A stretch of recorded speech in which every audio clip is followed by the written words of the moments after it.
Good morning, good afternoon, good evening. It is Paula Middleton from Manchester in the UK. I hope you are well. Coming to you live from Elevenses Escapes with the Dragonfly Voyagers. And today we've got Daryl Gorman. And we've got Mama G. Hi. And we are not officially live. Due to some technical issues, we are pre-recording today's. But if you're seeing this, give us a hashtag almost live, and please feel free to share as well. So we're going to have a little bit of a chat today about some of the stuff. I mean, there's so much going on right now in the world. There's so much going on social media, on mainstream media, everything.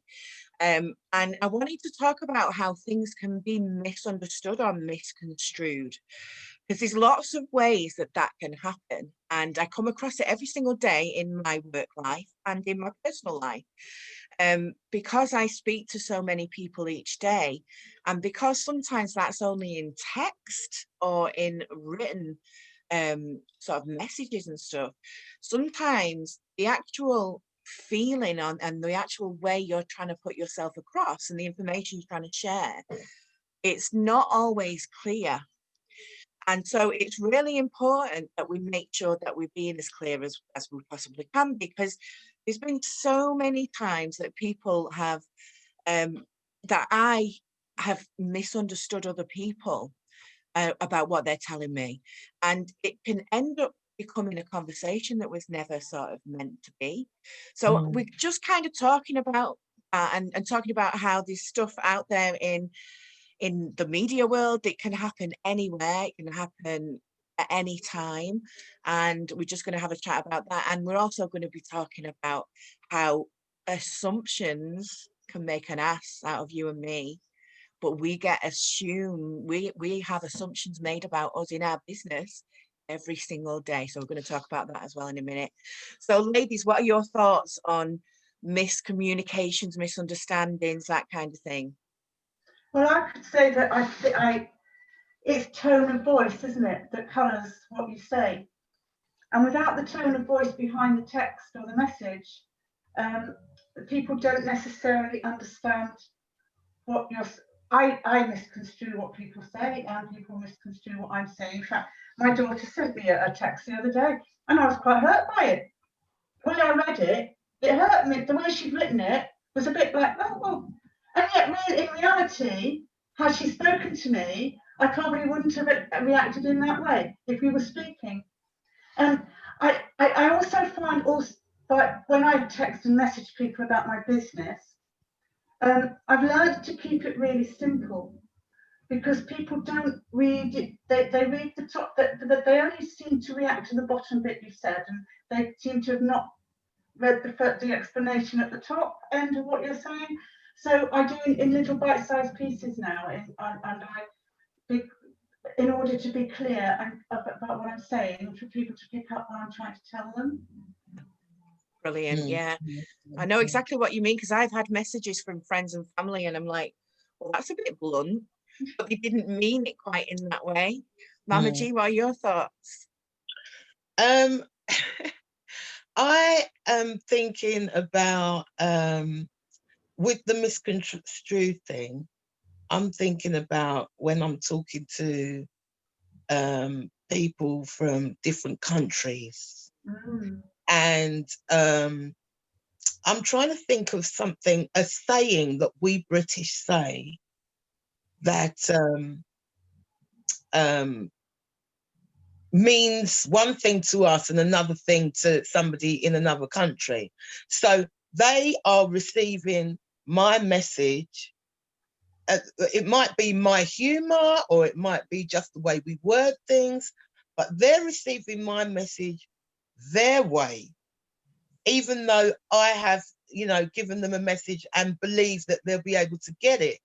So it depends, and with moods as well, like Daryl, you were saying how you received the message from your daughter. It's how you received the message.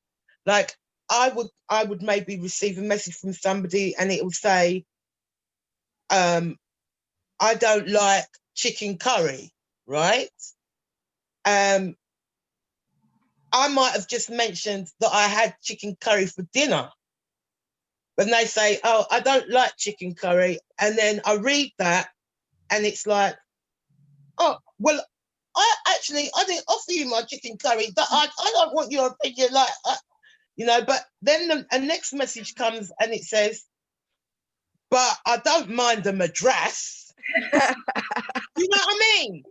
But by the time you've read the first message and received it one way, you've now got the next end of the message and you've worked yourself up for no reason. So it also depends on how you receive, the person you're sending receives it. That is such a good point, because wherever we're at emotionally, we take the context of what's being said and we apply it to our emotions as well. It's like one of the sayings that I say all the time, and here in the UK, you'll say it all the time. Are you okay? Are you okay? Now, when I go and speak to our US business partners, they think that I am actually asking, are you physically and emotionally okay? If you're not, you're you tell me. It's like a big question for guys in the States. And I find it so interesting. I can just turn around to Mama G or Daryl or anyone and just say, you okay? And then I can carry on with the conversation. Whereas if I say, hi, are you okay, to any of our guys in the States, it's like, well, yeah, I'm okay. Do you want to talk? And it's like, whoa, no, it's okay. But you can if you want, but yeah, I was trying to find a scenario like that. I was trying to find something in my head like that to tell you guys. But yeah, exactly that. Yeah. Well, there's other things that can get a little bit messy, though. Yeah. And I can't even think of anything offhand. If you're watching this and you know of any messy misconceptions that you've had with language and different cultures and stuff and different sayings, share them in the comments, because I find it so interesting how different we can mean the same thing, but words mean very different things in different areas of the world, and I find it really fascinating. Sorry, Paula, may I just say another example? This is something for me, it's something that I have had to like readjust. Okay, the Africans, when you speak to the Africans, a lot of them are like, oh, hello, dear, how are you, dear? You know what I mean? Yeah. Now, you know what we women of a certain age are like, okay? You start calling me dear, it's like you're ready to put me in a home somewhere. So it's like the name's Gina. Like, it's because, but again, it's the way I received it. That's their normal greeting, a lot of them. But to me, it's like, oh, what? They're calling me an old dear? And the thing is, because the way that we work and the things that we do, it's on a global scale as well. So I think we've got to make sure that we're taking things not quite as literally as they are, which is the whole point of why we're chatting about this, really. Something that does come up quite often for all of us, as I know, is we always talk about what we do for a living, and we are in travel. And we have to be really careful as to how we explain what we do within travel, because people make assumptions that we are travel agents. We are not travel agents. We get way bigger discounts than travel agents do, but that's by the by. But we are not travel agents. So I was chatting with someone the other day, and she actually said to me, look, in a few months, when all of this lockdown and all of these things that are going on in the world, when things have calmed down a bit, I'll come to you and you can book my travel for me. I want you to do it. That is not going to work, guys, because the way that our membership works and the way our business works is, if you are looking at saving money right now for travel in 6 months' time, you can double your savings using our club. So we're not travel agents. We can provide you with excellent services related to travel that are much cheaper than, luxury, but affordable. But if you're going to wait 6 months 12 months before all of this is over and done with, we're not going to be able to help you quite as effectively as we can right now. So just bear that in mind. But I don't know if you guys get that. Oh, you're a travel agent. People, I do. I haven't said I'm a travel agent, even though I've tried to explain it's travel club. Oh, you must be having a terrible time at the moment. I'm so sorry. You must be. No, I'm not. I'm a travel agent. And I've also had the same thing talking to people that were looking to travel somewhere later this year.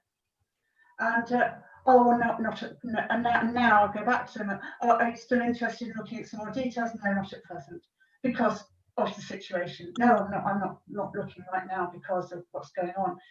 And they're not looking at the wider picture of what I'm trying to explain.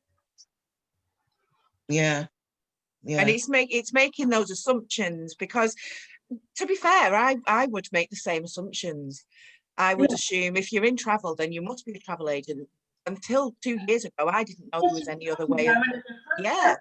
We don't learn about what we are and what we do because we're quite unique. Of course, you're going to make that assumption because you've got nothing else to base it on, have you? That's right. Yeah. So it's very hard to explain in a simple way what you are and what you do, and for them to actually accept what you're saying, because they've still got this block of what they because it's so new. But I think there's so much that's so new. I can see that people are much more open to what we provide now, especially with how it's so secure. I mean, you guys know I booked travel for over Christmas. Within 12 hours of cancellation, after the news came out, I got everything back. I got the money back. I got the flights back. Really good. Really good. Were you going to say something else, Gina? Well, I wanted to go over a little something that I discovered. We're talking about the club at the moment, and I was scrolling through, as you do, yesterday, and I have somebody on my list that has a holiday club of their own that they're doing, right? And they were explaining that they were showing where they went to, and they were explaining, and they showed the place. It was, I'm telling you, it was beautiful. Yeah. The place was gorgeous, okay?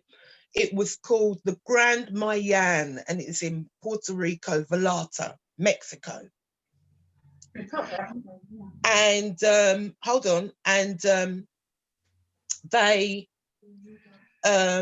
were celebrating because they'd been on a certain package for a whole year, and they've been able to take this trip because they've been on it for a whole year, and they paid $299, and it was such a great deal. And we've got it, and it was like $50-something for a week. For the week. And you know us guys, we can take it within after 3 months if we're on our top package. Yeah. And this is why I encourage anyone watching, if you thought that we were travel agents, come and talk about it, because we're not. But 50 quid for a week in, I mean, that's a 5-star resort, that, isn't it? I'm sure I've seen it. It's a diamond resort. It's a diamond resort. And then for up to 7 people, it's only 70 something plus, but not £80. So you're looking at £10 each. £10 each for a week in a 5-star resort. That's incredible. Honestly, and you I can was so shocked. So this person, I know our club, and I was shocked. Yeah. But this person I'm guessing, has used their club for like 12 months. Have they had to wait for that 12 months to pass?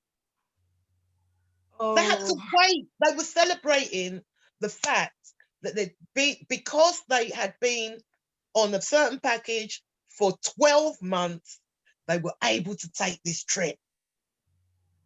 Oh, we have to chat more. Everybody that is watching this needs to chat more. with us.